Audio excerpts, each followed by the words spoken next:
Hello. Hey everyone, welcome this evening. Thanks for joining us.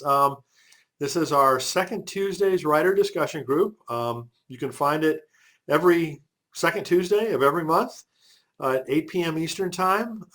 Please, join us. We have different topics, different featured authors each month. And this month, we're very fortunate to have our good friend Dorena Williamson. Dorena is just a wonderful woman, pastor's wife, children's book author, been with us at other conferences before. Just such a pleasure to work with, and I know you guys will really enjoy interacting with her. So thank you so much, Dorena, for joining us. Absolutely. Well, thank you, Brian, for inviting me to this table again. And let me just say that I am a huge fan of Publishing in Color. I was at the inaugural Publishing in Color conference.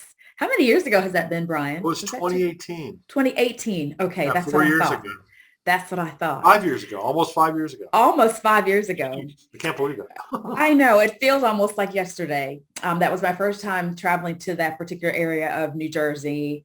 And it was really a joy for me to come to Publishing in Color because I had just released my first book and was preparing to release the second.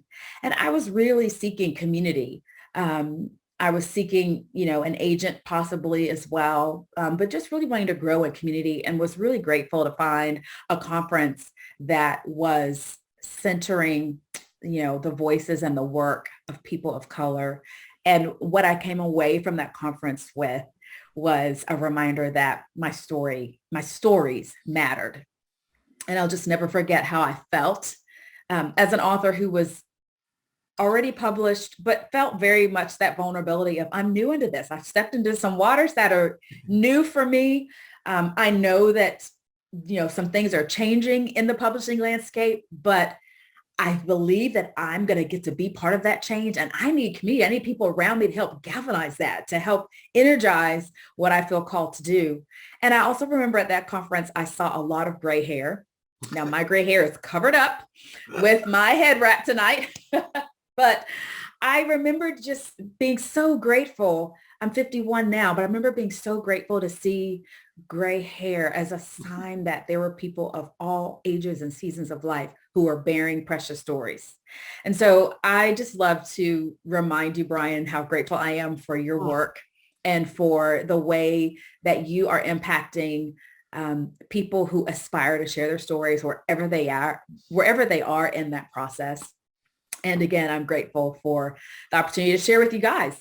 Brian told me this was going to be a discussion. And so I have all kinds of, little object lessons, if you will, because children's publishing is my space. And then I also thought maybe that'll be good because this is the last thing for the evening.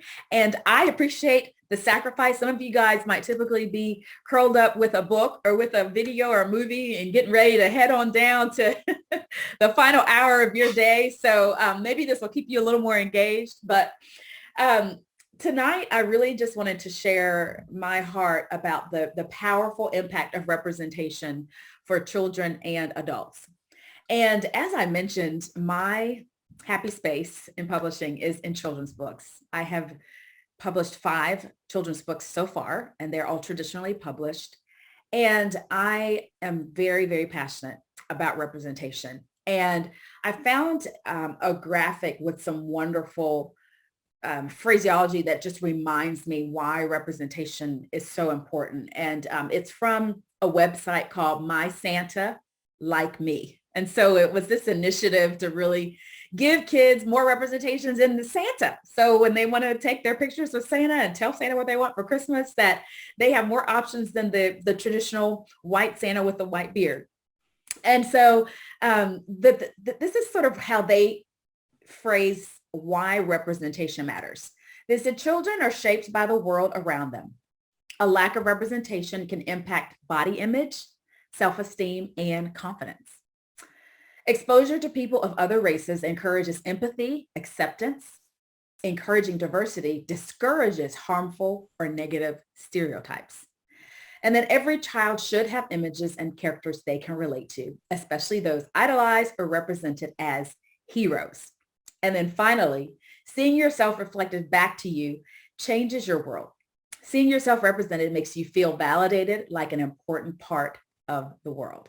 And I think we all would agree, however you might impact children, whether you are a parent, whether you are an auntie or an uncle, whether you impact kids with your faith community, or you're just a neighbor, all adults impact children in some way, and representation is so important to them. If I say the superhero Black Panther, I'm sure many things come to your mind.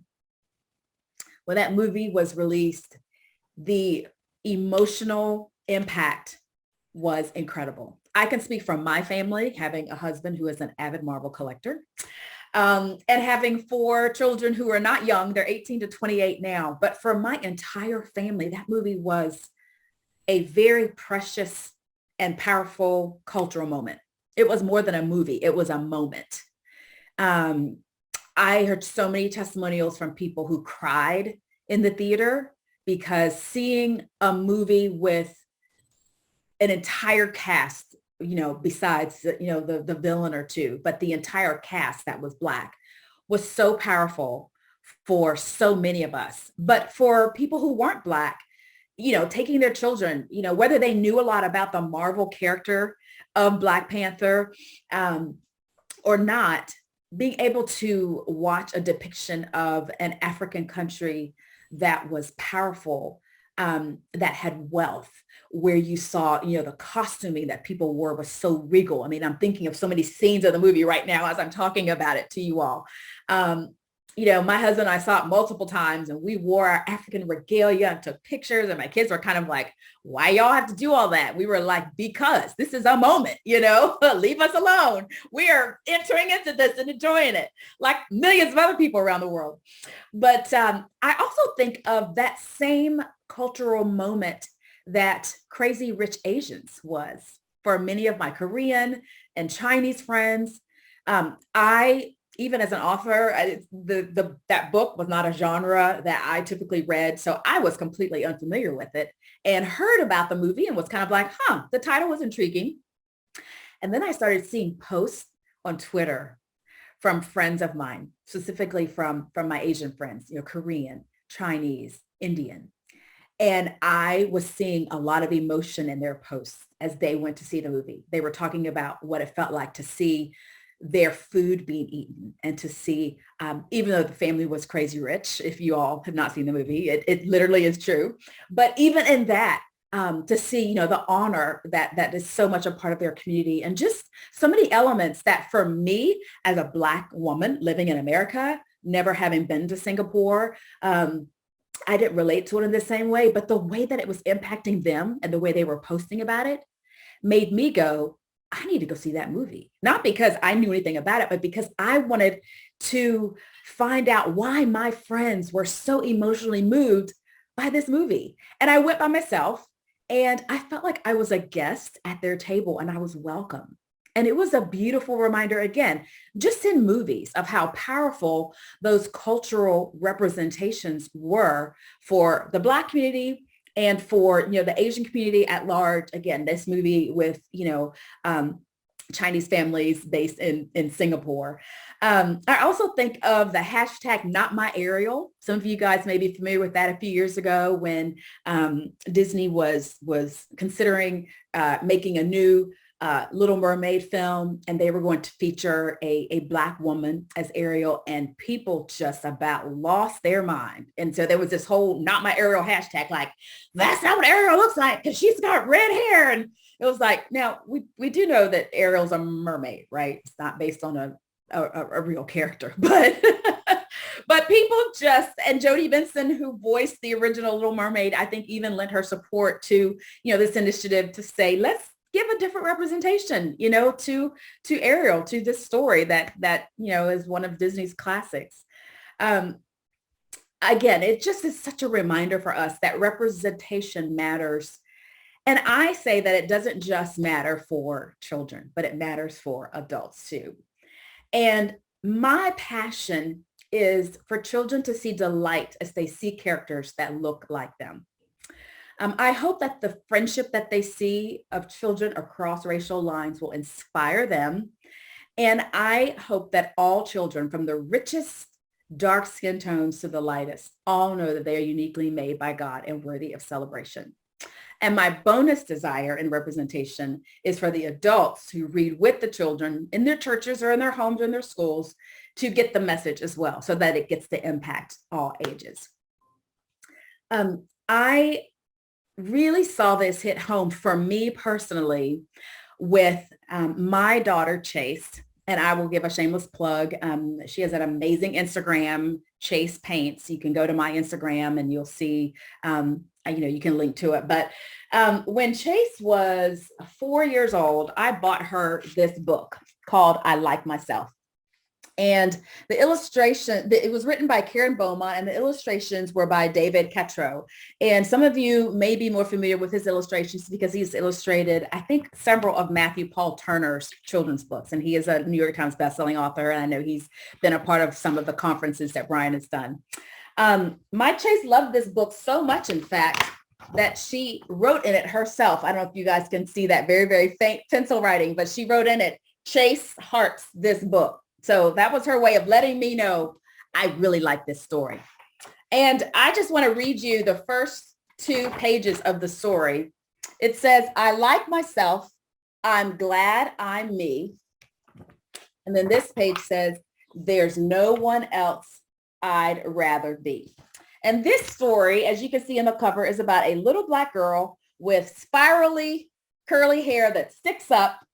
And when I got this book, I was, as a mom of 4 kids, always seeking books that gave my 4 Black children beautiful representation.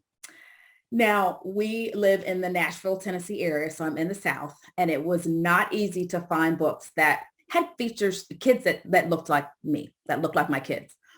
And because we are raising them and wanting to hand them the values and the faith that we have held dear, that has been dear to our family and to our ancestors, I also wanted books that would sometimes give them some of those faith lessons. And it was not easy to find. And so when I found books like this, it was like, oh yeah, this is going in our library. Well, my Chase loved it so much. And you saw her autograph inside. She would walk around the house saying, I like myself. I'm glad I'm me. There's no one else I'd rather be. And, there were times I'd go, now, she's really loving this book and talking about how she likes herself. And, I want her to be confident. But as you know, if you influence children, sometimes there can be that fine line between confident and low, maybe tilting toward that arrogant. So, we're always trying to make sure confident. Yes, we want confident. We don't want arrogant. We want confident. But I knew that she loved this book because she wrote in it that she loved it. And she quoted the lines often. But then I was reminded of about 2 years ago. My Chase is now 21, but when she was 19, she was invited to her first illustrated work. She's a painter. She was invited to contribute to my friend Trillia Newbell's children's chapter book called Creative God Colorful Us. And when Chase was interviewed about why she cast the characters that she was asked to paint in the book the way she did, she mentioned this book. She mentioned how much it meant to her at 4 years old to see a little Black girl who had, and it's exaggerated features, of course, but who had Black little spirally curls, because that's how I styled her hair. She had really short hair. It didn't grow really long. So a lot of times, I'd plait it and then we'd take the plaits out and her little plaits would just kind of stick up over her head. And of course, now she looks back and goes, Mom, what were you doing? And I was like, listen, doing my best. And I thought it was cute. But at the time, that's how I styled her hair so often. And she voiced this when she was given the opportunity to portray characters. She talked about the impact that this little book had on her at 4 years old and how that impact stuck with her. We didn't talk about it when she got older and stopped reading picture books and grew up and became an honor student and went to college. But she articulated that at age 19, turning 20, when she was given the opportunity to be, the artist, a painter for a book and to cast characters that looked like her. And that was such a signature moment for me, not as an author, but as a mom, because it reminded me that representation that children get at young ages, it sticks with them. And that is why it is so powerful. And so my chaser story is a reminder that those images that they see impact how they see themselves and impact in the future what they think they can be and how they can portray characters that look just like them. I want to give you a few examples that I have just received as I release my latest book, and I'll share a little bit more about it. Actually, I'll show you the book right now before I read to you some of the notes that I've been given that really inspired the topic for tonight. The book is titled Crowned with Glory, and it is an ode to Black girl hair and Black girl joy. And it is a book that gives a positive mirror for girls and a window into beauty for all of us. And it just says, hey, you should rock the God-given beauty that God has given to you. And so in this book, obviously we see a Black girl with full, bushy, curly, natural hair. And she is just twirling and enjoying life. She's celebrating. She knows who she is and she's rocking her beauty. This page shows a mother wrapping her daughter's hair at night, which is part of cultural tradition for many Black families. Sons or daughters may get their hair wrapped up at night to take care of it. And I had a woman tell me when I was doing a podcast that this page was so moving to her because when she was sharing with a white friend about wrapping her hair at night, the white friend sort of looked at her like, what? Like that was weird. And it was a moment for her as an adult where she kind of stepped back and went, you don't understand. Like, this is what I do at night for my hair to take care of it. And she remembered feeling really hurt and even wounded that that friend sort of treated her like, you're weird for wrapping your hair at night. And she never forgot. And so years later, when she saw this page, she said, Dorena, I just need to tell you what an impact it had for me to see this portrayed in a children's book and to know that maybe children now will see this and they won't grow up to be a white friend who tells a Black friend, this woman was her friend, who looked at her and said, it's weird that you wrap your hair. She said, it's hard to have to explain things that are part of my normal everyday life with someone who doesn't share that. And it really touched me for her to share that with me as a mid 40-year-old woman. Now, let me share a few of the really powerful comments that I've received. The first few are about children. Okay. So a little girl at my church who's 5 years old, she's a mixed race little girl being raised by white parents who are very conscious and really trying to do a good job to have, books and toys, and they're in our church community. Our church is a multiracial church. My husband is our lead pastor and has been for 26 years. I preach as well and lead and teach. And so for 26 years, they've seen a Black couple leading this church. And so this family planted themselves there, and their little daughter, who's 5 years old, got this book, or the parents got it for her. And she said in awe, she looks like me, talking about this girl in the cover. And then she prayed with her mom and she said, thank you, God, for making Miss Dorena able to make books for kids. And so her mom sent that to me and it was like, okay, Lord Jesus, I'm just through with these babies. Pray when children pray for you. Like, there's just nothing more precious than that. Another friend of mine bought it for her grandbaby, who's 1 year old. And she sent me a picture of her grandbaby as she was reading to her. And she said, Dorena, every time I get to this particular page, she just puts her hands out with excitement. And this is a 1 year old. And she just couldn't believe that this page right here. She said, every time I turn to this page, my granddaughter just puts her hands out and she wants to touch this page. It's as if she's relating to it at 1 year old. Another friend of mine said her daughter is 7 years old. And she said, I took my daughter's hair extensions out last night, and today she went to school with an afro. And we were talking about how nobody needs to touch her hair. And she can say, please don't. And she said, it's a good thing Miss Dorena came and read yesterday at my school. If anybody tries to touch my hair, I'm going to say, you heard Miss Dorena yesterday. And I was like, now, I don't want her to go to school fussing at her friends now in Miss Dorena's name, but I had read at their school the day before, and the mother was thanking me for coming to read. And then she sent me that text. And this is what the daughter was referring to. So this is another spread in the book right here. And this is one of the most powerful spreads of representation where Azira, my lead character, says, curious hands, can I touch, pretty please? So many questions, I could charge a fee. I'm worthy of honor and much respect. So if you want to learn, better come correct. So this little girl is just exemplifying for many children who think that a Black girl's hair, or really anyone's hair, is just, you can just reach out and touch it like you're petting a dog. And even, I think most people who have dogs, who have children, wouldn't just let their child put their hand out at a pet. They'd say, hi, is your pet friendly? Is it okay if we touch? And, you give that courteousness. But a lot of children don't understand that they should give that same courteousness to their friends and not just reach out and touch because their hair looks interesting or it looks different. And a lot of Black children don't understand that they are worthy of respect and that they don't have to just let somebody touch their hair.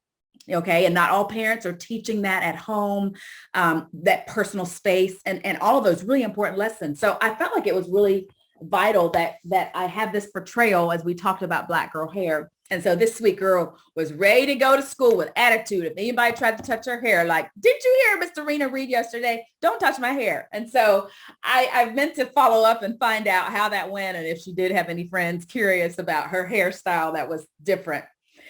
Now, those are just a few of the testimonials that I've received about children in this book.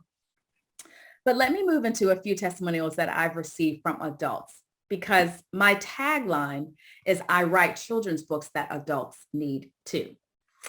So a dear friend of mine at church sent out a message to different people on social media, encouraging them to buy the book. And a white friend sent him a text and said, I just read Crowned with Glory. It came today. I cried. My daughters loved it. Representation matters. So beautiful. And I believe her daughters, she has adopted Black daughters. Another 16-year-old girl at our church told her mom, when I read it to our church and they were at home watching virtually, and she told her mom, I would love to have had a book like that when I was little. I've received that message from so many adults who said, I wish I had a book like this when I was raising my children, when I was raising my girls. I wish I had had a book like this for them to see that their hair texture, whether it's more coarse, whether it's straighter, whether it's got a lot of natural curl, whether it's more nappy, more bushy, any of the terminologies that we like to use for our hair texture, or even if they're not African-American, their hair is straight or got a thicker curl to it, because hair textures vary amongst all ethnicities. But over and over and over, I have received from parents and young people that they wish they'd had a book like this to read. And truly, friends, this is why I write the books that I write, because I would love to have had books like this when I was raising my 4 children. I would have loved to have had representation like this when I was growing up. I think here's a few others. One lady said, I feel so personal about this book as a children's department teacher at my local church, and I can't wait for young friends of Jesus to read this book and feel awesome and loved, just like Azira, the lead character. Another lady said, I cried tears I didn't even know I was holding back all these years. My melanated sisters need this along with our little girls. And this is a lady who lives outside of the U.S. and it took a while for her copy to get to her. And her testimonial was just, it was really moving to hear that it brought forth emotion and tears from her heart. Another lady said, I rock locks beautifully, proudly, and I can't wait for the day my future daughter falls in love with her hair too. Another dear friend of mine who's an actress in Hollywood said, I wish I had this when I was little. All the different ways we can style our hair. Yes to representation. And then finally, the one that was so moving to me, a lady sent this book to her adult daughter in California, and the daughter sent me an Instagram message one morning, a Sunday morning early. And she said, my mom sent me your book today, and I just wanted you to know that I needed to read something like that. I've been dealing with some old wounds recently in the realm of my brownness and my hair, and I really found more healing reading your words. Thank you. And you all, when I read that, I just sat back, and it was a sobering and very holy moment for me, because writing is such a gift and it's a stewardship. And her words were a reminder to me that this is not, it is a business. Yes. Any publisher would say, yes, it's a business. Hello. We want to sell your books. We need to sell books so that the business can continue, so that we can make more books. But that was a reminder to me that writing is power, and that words hold such weight, and they have the potential and possibility of healing. And it was great for me to be reminded of that, because I never want to take for granted the stewardship that I've been given to share words like this with the world.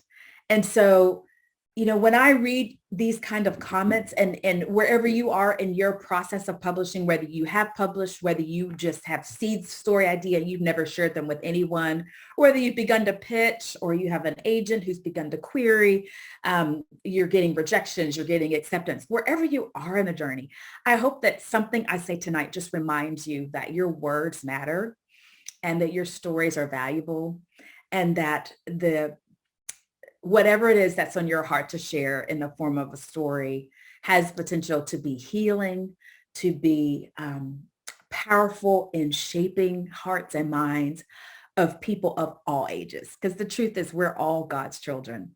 And so even though I write for actual children, but to hear these words from adults who have been impacted by the power of a children's book is so humbling and encouraging for me.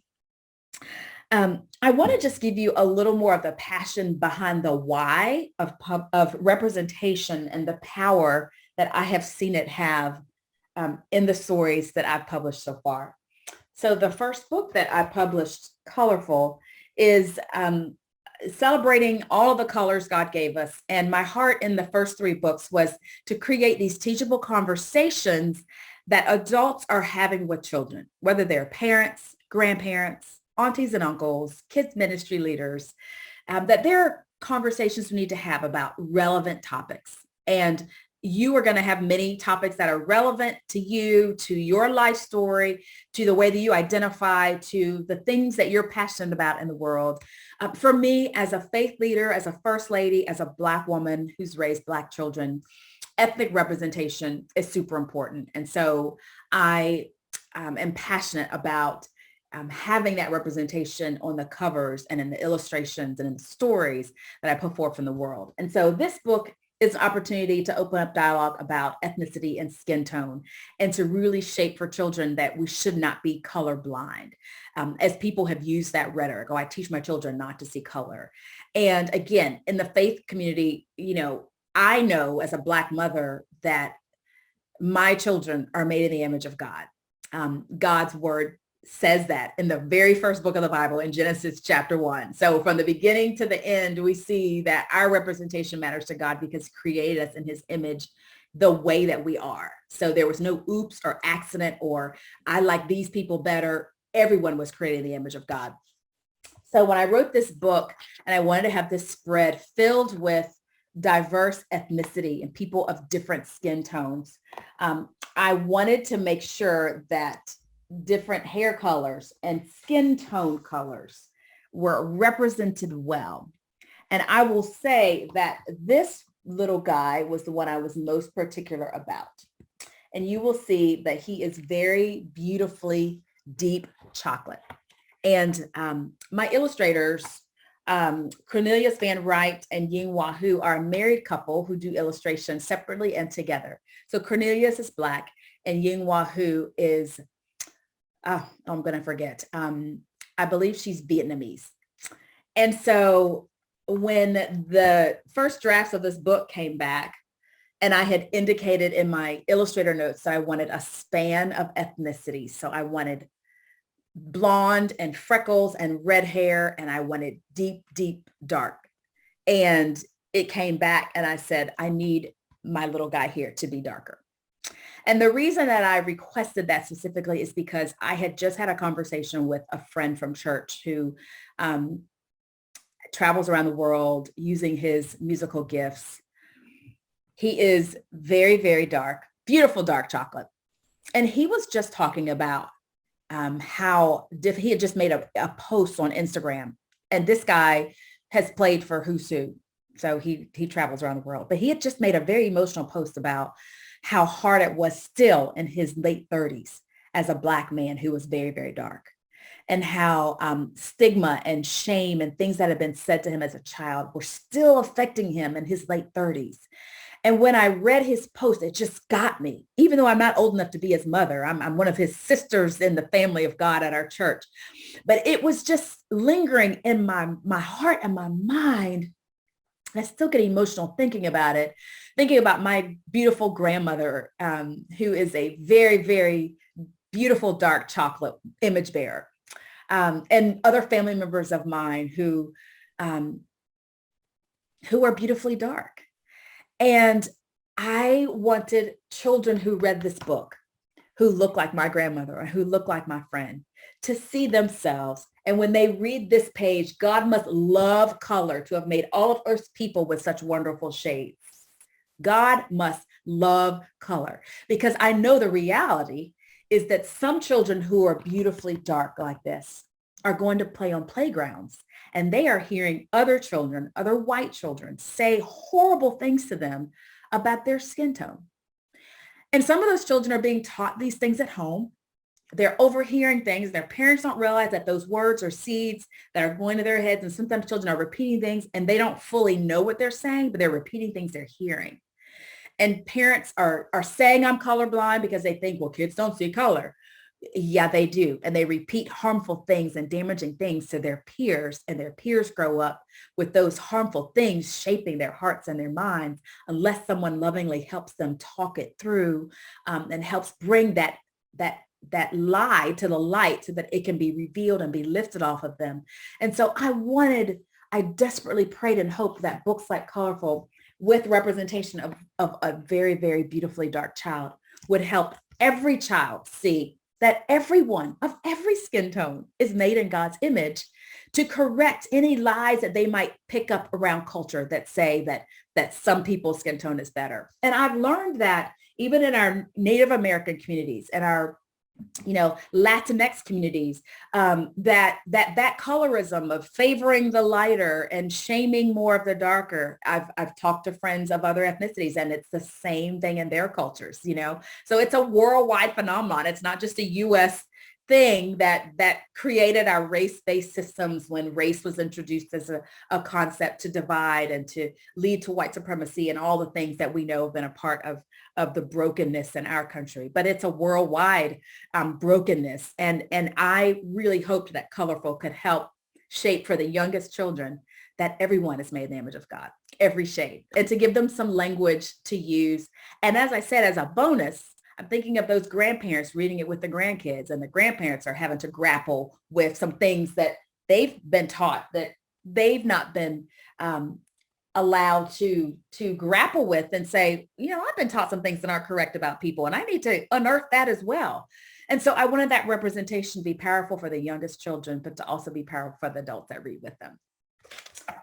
Book 2, Thoughtful, was inspired to give representation to those in the disability community. And this one was inspired by my nephew, Josiah, who is now 14. And Josiah has Down syndrome. So he's got he rocks that wonderful bonus chromosome. Talk about rocking your natural God-given beauty. That was his God-given gift, to have a bonus chromosome. And God did not have an accident when he made Josiah and go, oops, I missed. No, God intentionally gave him that bonus chromosome, because I believe that we are all fearfully and wonderfully made, as the Holy Scriptures teaches us. And so I wanted to give a child with a disability the opportunity to be the hero. And so when I look at this story, I intentionally wanted to include a child that had a physical disability. I wanted my ballerina. I specified, I want my ballerina to be chocolate because I was thinking about Misty Copeland. And that's the beauty. When you're the author, you get to specify how you want characters portrayed. So I said, I want my ballerina to be chocolate because we haven't had enough of them. And I will never forget reading this book at our local children's hospital, Monroe Carroll, which is a part of the Vanderbilt hospital system. They have this Ryan Seacrest studio where they beam stories through the hospital for everyone to listen to. And this was pre-COVID. So children were able to come into the studio and sign a waiver and be on the video and engage while I read the story. And then my publisher donated to the hospital for children to take a book with them. And I will never forget a mother coming up to me, and she was wheeling a little boy who couldn't have been older than 2 or 3. And he was in a tiny wheelchair, which just, I don't see tiny children in wheelchairs very often. So it was just sobering. Because again, in this hospital, this is the hospital in our area where children come for super specialized medical treatment. And so already knowing that I don't know who this is going out to and what an amazing gift it is that these kids and families from all around the world walking through such difficult situations that I may never know about, but I'm getting to inspire them with this story that mentions God one time. So, you just never know how God would use those gifts. And this mother just leaned down as I was signing her son's book because she had thumbed through it, and she said, "Thank you so much for including a child in a wheelchair in your book." And I was like, well, Lord Jesus, well, there you go. If I didn't write it for anybody else, I wrote it for that lady whose name I won't know, whose son I may never meet again. I got a picture with them. But again, just something that was so small. On one page, she saw this. Now, through the book, as she read it, she would hear that Ahanu, my little Native American little boy with Down syndrome, is the hero of the story. He's the one that the kids look up to. So, a child with a disability gets the opportunity to be the hero of the story. But what a gift to be able to give representation that inspired a mother who is walking through whatever her circumstances are with her son. Then in Graceful, I wanted to give representation to, a family walking through homelessness, because that was something that I was dealing with my own biases about. And in this book, I was overjoyed to represent a family that's homeless, that's a part of the church community. And so this is a Syrian family that's sitting in the church, and I made my pastor a Black man because, again, I got to choose as the author, and I wanted him to be a Black man who looked like my husband, except my husband isn't bald. So I didn't specify that he have hair. So that was okay though. But I loved showing the power of community, that this homeless family has community at church where their faith community is helping to lift them up. So shifting the narrative away from meritocracy and better than, less than, poor. How do we shape a kingdom culture where our children don't think they're better than other people? And how do we even talk about a topic that's so complicated like homelessness? And so I said it in a church, and I said, church is a place where we can lift up others. The Bible talks about bearing one another's burdens, about us being a part of one body. And so, these girls experience community at church, and then that spills over into the community they experience as one helps volunteer at the homeless shelter. And then they actually invite a family over to their home. So again, adults having conversations with children, talking about homelessness, talking about how do we lift up people who may be going through a difficult chapter, because it might be us tomorrow. Maybe today they're the ones going through the difficulty, but we're just one natural disaster away or one war away from walking through that ourselves. And how do we allow someone to help lift us up?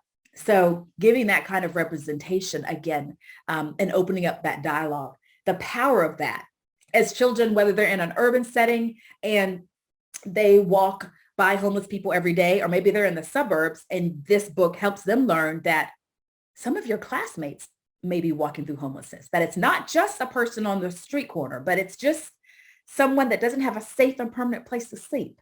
And when children understand that, and expands their worldview, so again, it helps remove the judgment and the stigma, and it allows them to gain that proximity or long for the proximity if they don't have it in their lives at the time. So again, the power of shaping the narrative so that our children have the opportunity to grow up and be citizens and be neighbors who impact and don't judge people who are not like them.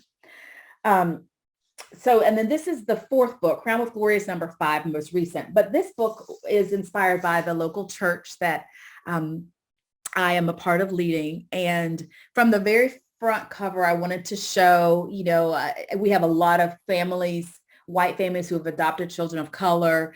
And so I wanted to demonstrate that. I wanted people reaching across with love. We wanted action, children running into church.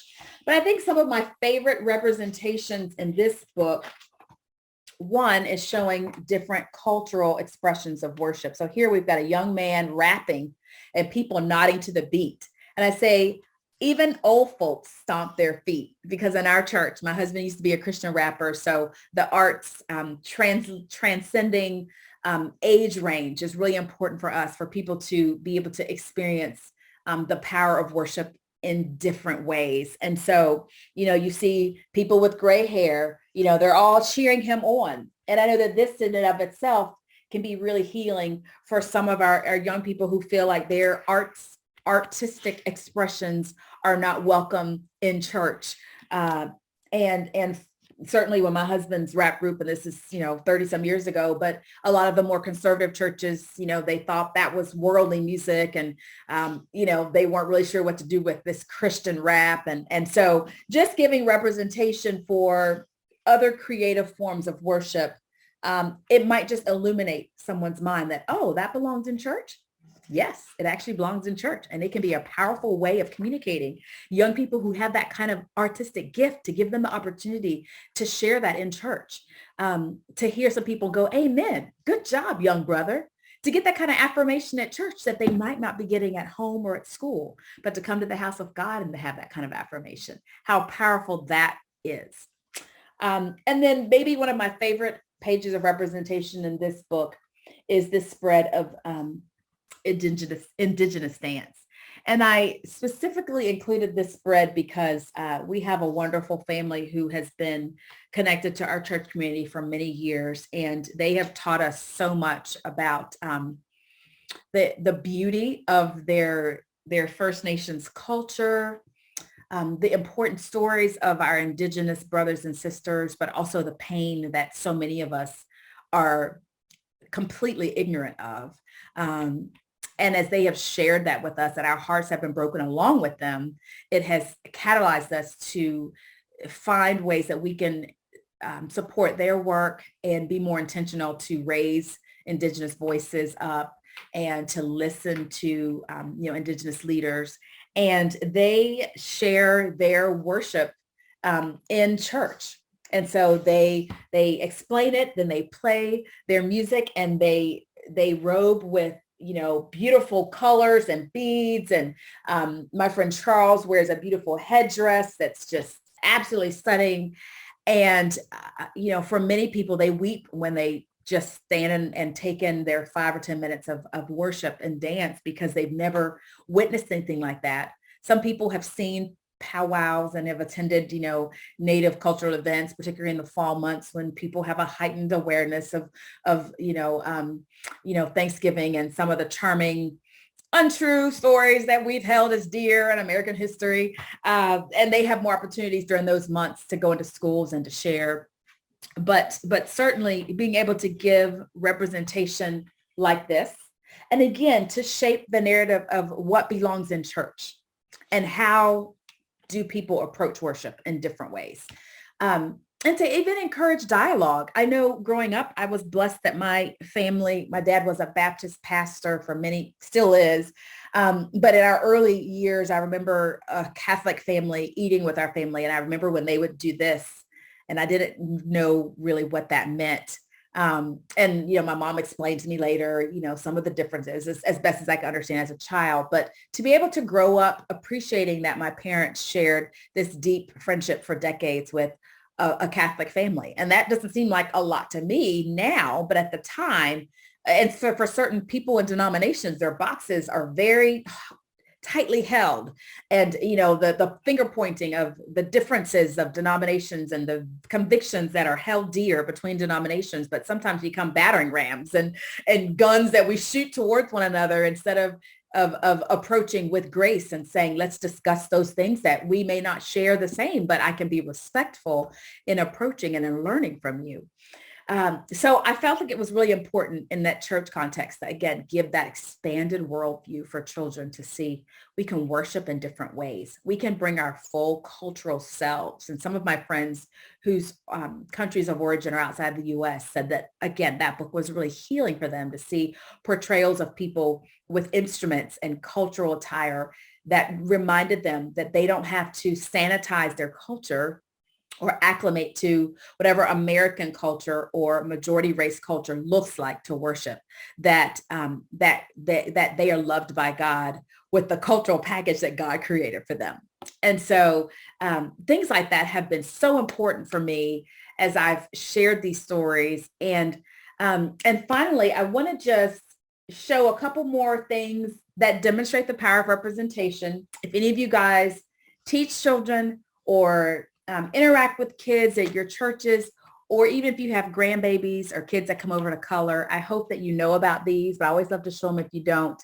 You can buy these at your local Walmart. You can order them, but they are multicultural crayons, markers, and coloring pens.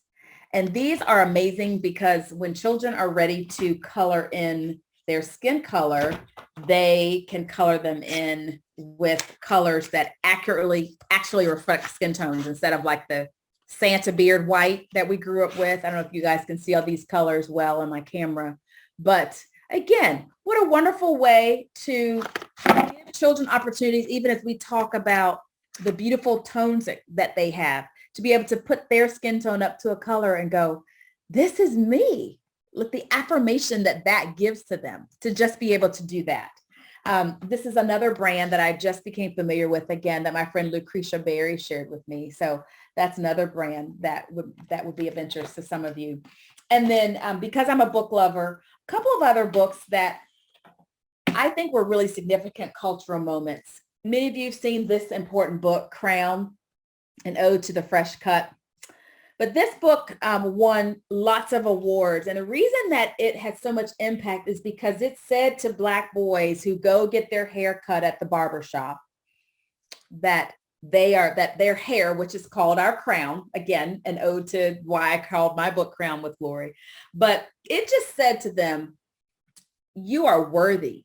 And when you go to the barbershop and you are seen and other men affirm who you are, and you see men that look like you, and you're getting your hair done right, it just gives them this lens of affirmation that is absolutely mesmerizing. This duo, Derek Barnes and Gordon James, have gone on to do several other books together. But I saw this book spread far and wide, and it filled me with joy because Black boys don't have as much representation.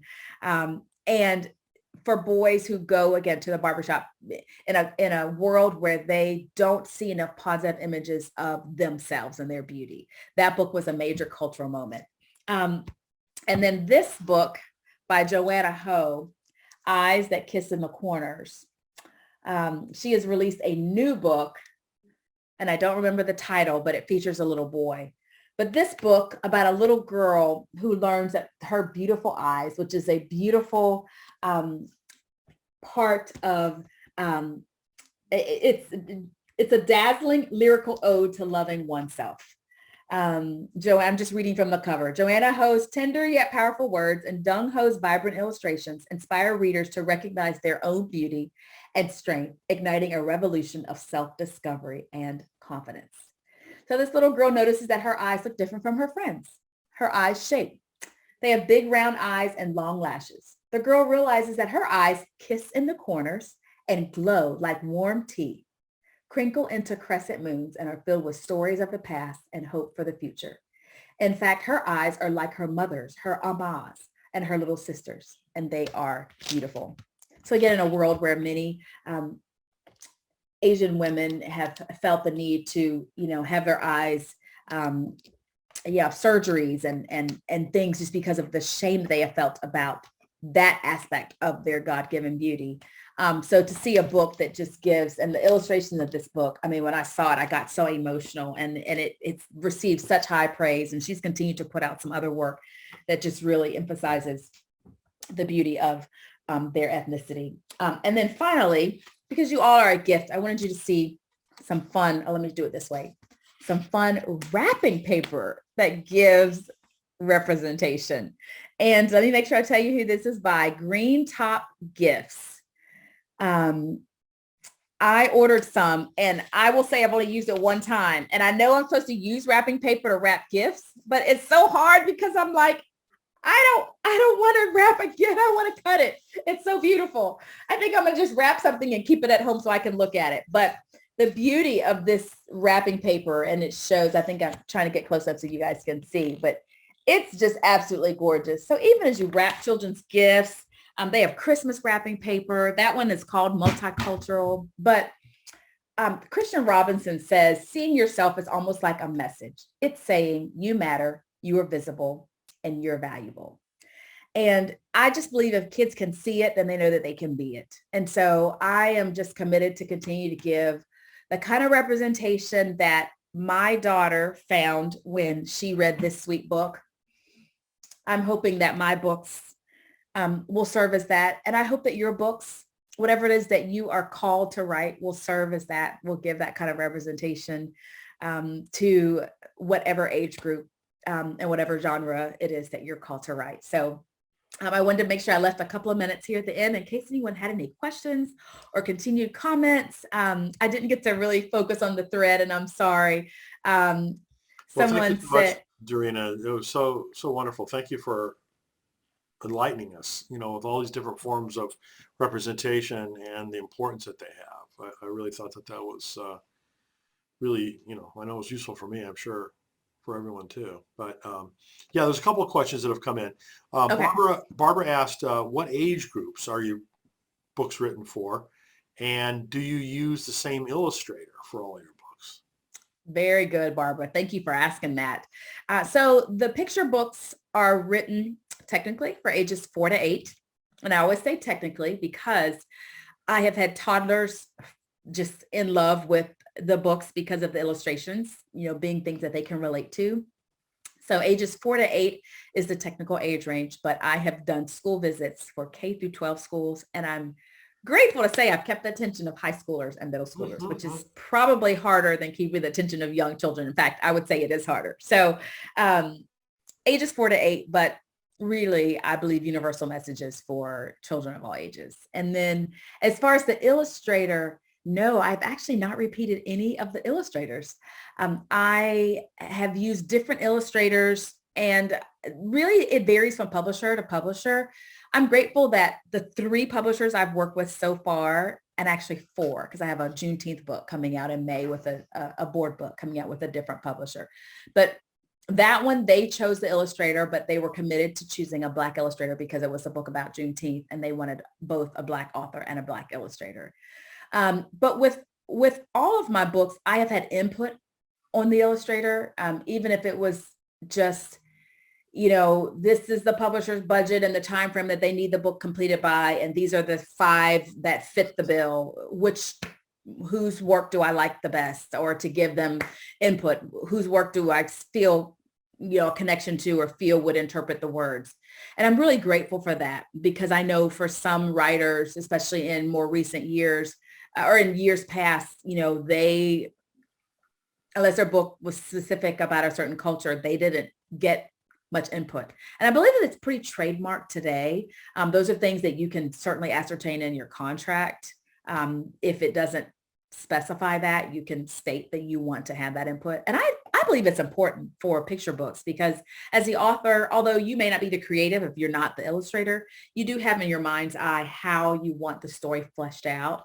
I think you should both give creative license to the illustrators, because that's what they do. But I do think little things like, I like that page of all the diverse ethnicities, to be able to specify that and not just leave that open for them to interpret it, because they may have made most of the children the same color. who knows? So I do think it's important to have that collaboration if possible. And I'm really grateful that I have had the opportunity to have that with each of my books. It's certainly not the case in a lot of children's books, from what I hear.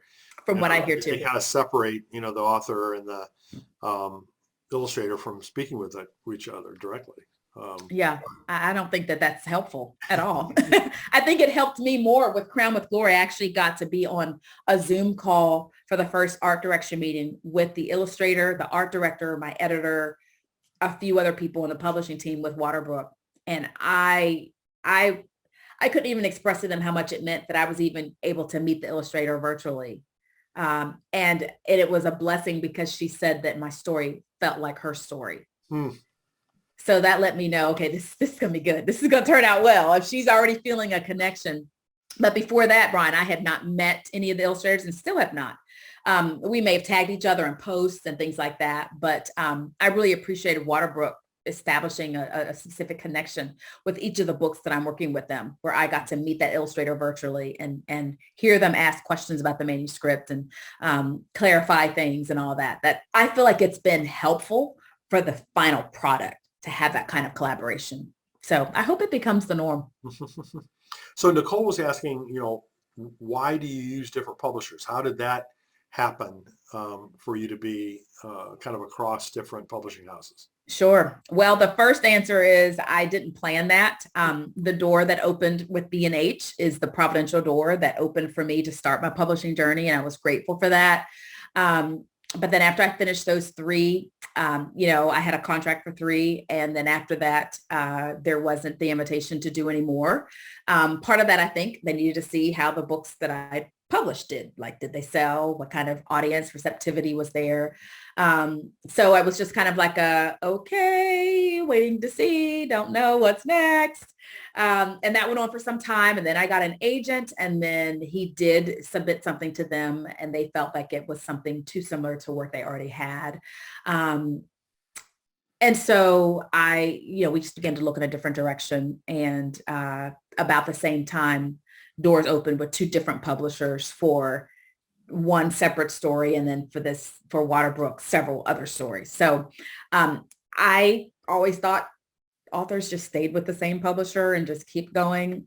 I think that's maybe with super famous authors who sell like a gazillion books, maybe. But authors like me who are still getting going and establishing those relationships and the audience and all those things, that's just not the path that God had for me. I will say it's been fun to have different experiences, but it also, there's times when I just said to Brian, I prayed for this, that God would open up doors, and boy, did he open up several at the same time. So it's been a full plate, and it's been quite a stewardship to manage and very, very busy at times. But I just have the unique story that God has for me. And I would just say for every author, their story looks different. Some have a long relationship with the same publisher. They just find a groove. I would say that I would love to have that with Waterbrook Multnomah. And by far, the experience I've had with them has just been incredible. Having a Black editor, and again, getting to connect with the illustrators at the beginning of the book journey. It's just been a really, really precious gift. But I loved IVP, working with them with Celebration Place too. So I would say, in a few years, we'll see if I've published with other publishers or if I've repeated with the same ones. It just varies from author to author. It's not uncommon at all, for the authors that I work with, for them to have had experience with multiple publishers. Mm-hmm, Not mm-hmm. uncommon at all. I think that's more typical, honestly. Yeah. And Yeah. so at Waterbrook, I assume you're working with Boomy? I am. Yeah, so Bhumi Ashola, for those of you who don't know her, she's appeared as presented at several of our conferences as well.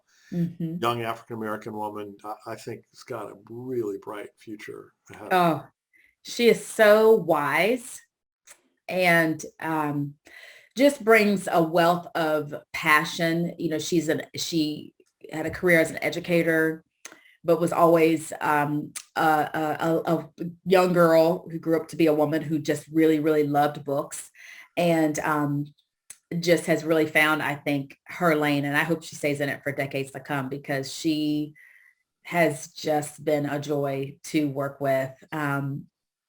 I can't even tell you. And she has signed quite a feu authors of color since she has been at Waterbrook. So she's really helping to shape publishing. And I'm really, really proud to know that she is the reason that publishers need to have more editors of color, because editors of color will be looking for authors of color. And that's not to exclude white authors at all, but there's so much documentation of how, authors of color have been underrepresented. And then in all of the formats of publishing, from the editorial to the marketing to the sales teams, are all severely underrepresented with people of color. So when you start changing that and changing the people who acquire the books, who help market them, who help do the publicity and the selling, and the editorial, and you bring different people to the table, it just really begins to shape things. And I see that happening really quickly at Waterbrook. And Boomy is a large part of that. Trillian Newbell also with Moody. So again, and you've got several people, Brian, who've been a part of publishing in color and writing for your life. So I would say for those of you who are looking to pitch, look for those agents of color, both with traditional publishers and who do, self-publishing or smaller publishers. Don't exclude anyone. If you are looking to put work out in the world and you want to really connect with each one of these individual publishing houses, it's been such a surprise to me how few books per year that they do, which means they've only got a very small, finite number of slots available, and they've got lots of opportunities for great authors coming to them with great books. And so, it could be really great books that they have to turn down. But whereas it might not fit for them, it could fit for A, B, or C. I mean, yes. So, it really pays to have a good agent who's savvy about that and savvy about the relationships with the different, houses and understanding the nuances of all this. So. Absolutely. And I would finally just say, for those who aren't, particularly if you're not focused on children's books, I mean, you can certainly self-publish children's books, but getting your own illustrator, makes that a whole different ball game. But, if you are looking to self-publish, I know, Brian, you give some great knowledge about self-publishing, and it has changed so much. There's so many more opportunities and ways to do that well. Take advantage. I know Writing for Your Life, Lisa Creighton, several people that are connected with the work that Brian does can connect you to editors, people who can help really polish your work.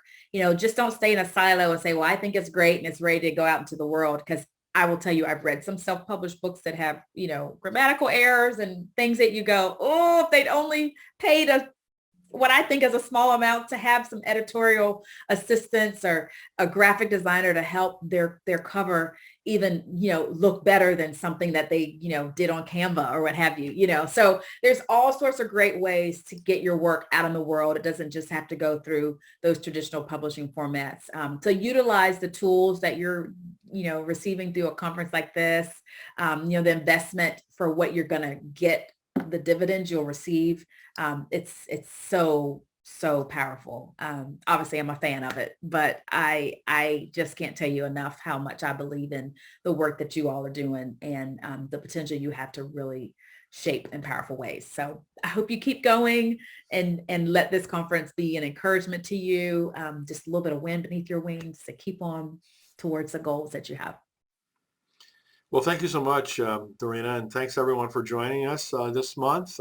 Next month, we're going to have Kate Rademacher, and she's going to talk about being a bivocational author. Kind of having one hat that you wear that's an authoring hat, and all the things, the many things that implies, as well as a completely different hat and a completely different career. So Kate will be joining us on that. It's a topic that she's very interested in, and obviously dealing with herself. Please look for Dorena's books. I mean, as you've seen, they're amazing. And I really appreciate all of your words and all of your insights about this whole topic of representation and how important it is. So, Dorena, thank you so much. You are welcome, Brian. Thank you again. And I hope to click on some of the conference later this week and get some of the lives. And I'll be sure to go back and listen in because I'm continuing to learn. We never stop learning. So absolutely grateful. Absolutely. Well, Thanks again, everyone. Have a great evening and a great week and a great month before our next month's session. So thanks again. Awesome. Bye.